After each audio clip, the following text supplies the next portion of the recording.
Hello guys, this is Thanks for Your Money, and we are going to play some pot limit Omaha Zoom 50 cents $1. But first I would like to comment on this hand. So I open on early position with 3, 4, 5, 6 double suited.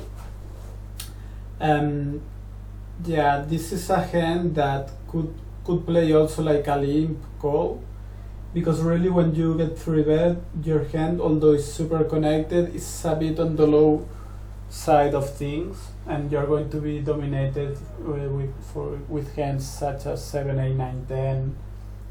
Also your flush draws are very small, so all in all it looks better than it really is. But okay, so I open this hand, and then this guy on the big blind 3-bets me. At this point I'm going to call, although I'm not thrilled, just because he only has $40 behind, so I would prefer him to have more dollars so that I can play my hand with more profit that way, or to play my position with more advantage. So I call, and then the flop comes 7-3 jack. So at this point he pots it.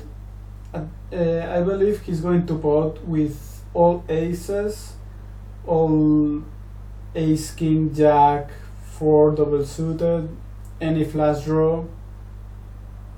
But here I just need to have around 40% of equity. So I believe that because of his stack size, it's really not that big. With one pair and with 9 straight draws to the nuts, obviously if a club doesn't come, then I'm going to call. I'm not super excited about it, but I think I just have enough to stick it in. So I stick it in, and he shows 8, 4, 4, 10, which is obviously a terrible hand to play. Although paradoxically, this hand is probably ahead of mine on the pre-flop. When he, I don't know what he's doing 3-betting with his hand, so I guess he can shove if he's going to 3-bet that hand. He's probably, both are terrible plays, but I'm not surprised that he's showing with a gut shot. So let's see. Actually, I believe he was ahead on the flop, just because he has a pair of 4s and I have a pair of 3s.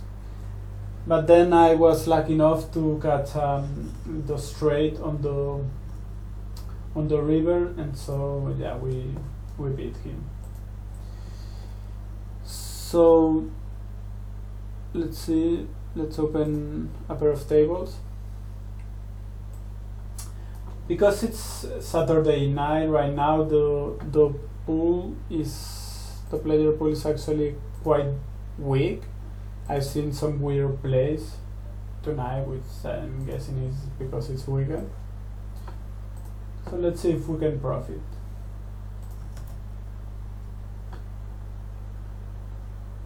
So this is number of hands, player's name, when to show them, BPIP, raise first in, 3-bet, fold to 3-bet, 4-bet, raise first in from early position, medium position, cut-off button, 3-bet from early position, medium, cut-off button, a small blind and big blind, limp on the small blind, fold limp on the small blind versus a raise, try to steal from the small blind, and then we have the flop, turn and river statistics. We have donk bet on the flop, fold a donk bet versus a raise, c-bet in position on the flop, fold on the turn in position after he skipped the flop, c-bet in position, and this is turn bet in position, river bet in position. And then we have 3-bet in position On the flop, turn and river, check raise. On the flop, turn and river.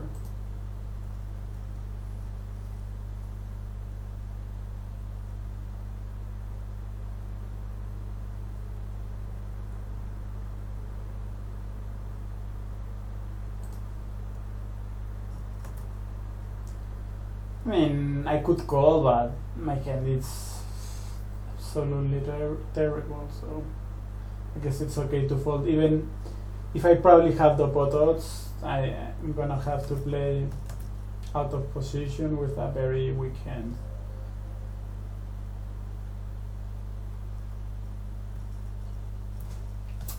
So in my book, this is a fold. Even if I'm double suited, it's just, I mean, very disconnected, and I don't have an ace, so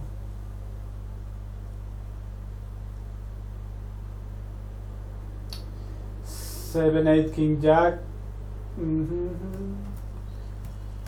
Yeah, I'm going to call.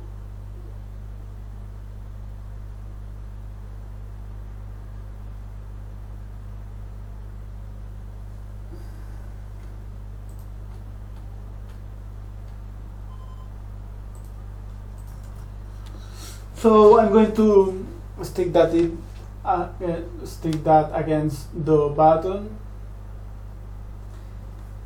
Yeah. And we are in very bad shape, actually. This is really... So yeah, I think we should have free bet.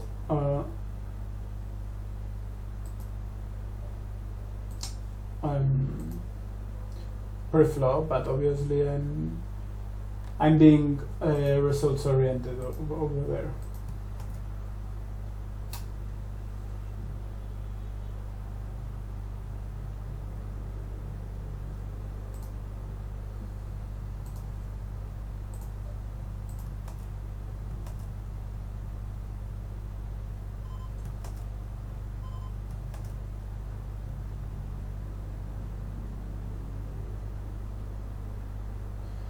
Although our hand was very dominated, I think we had like 25%. So yeah, in Omaha it's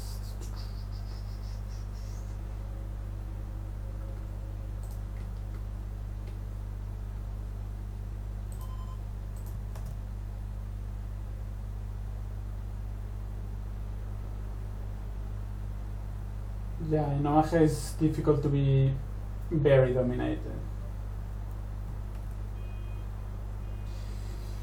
So this is going to be a bit hard because we have the queen of hearts, we don't have any pair.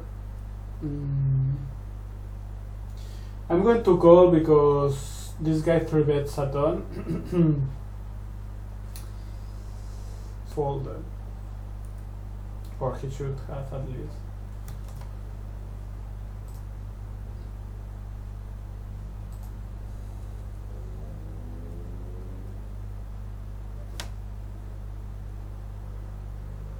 Almost tempting to call, although yeah, I think I would call with the king high flush. 7, 8, 8, 9. Yeah, I'm not going to call against a raise just because, although I do have the pot odds to call, I do not want to call a 3-bet, and I'm kind of I do incentivize some players 3-betting me when I call, just because my range is somehow cut.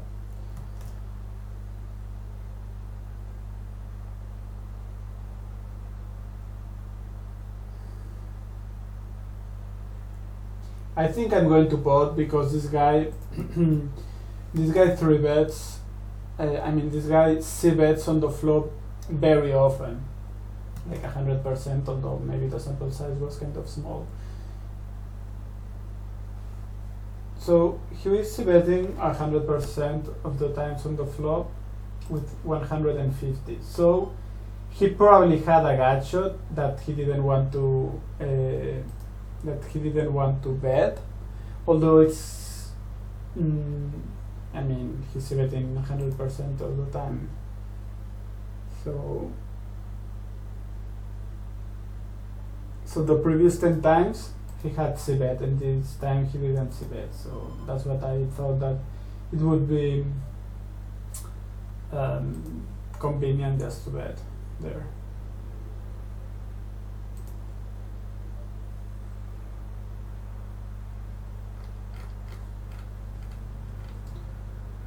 So here I have two pair. I don't want to see the river because I mean my hand is very vulnerable to straight draws and flush draws. So it's not that it's the nuts on the turn, but it's probably a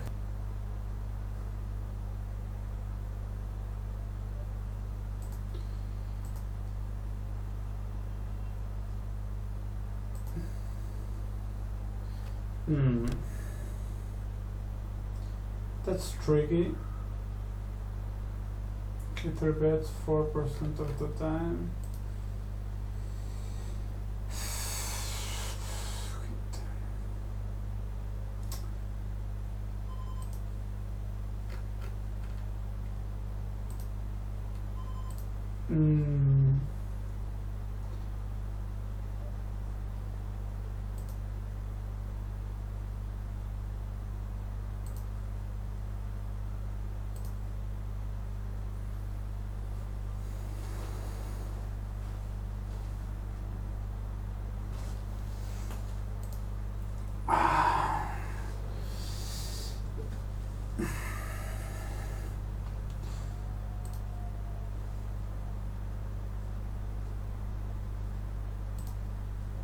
Ace 5 6 8.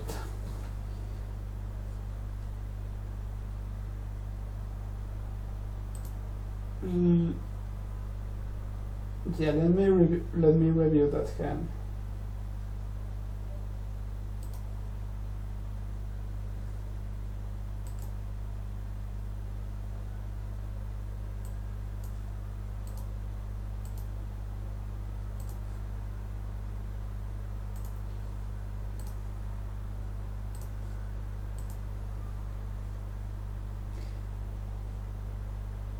That was kind of weird, I would say. Wait.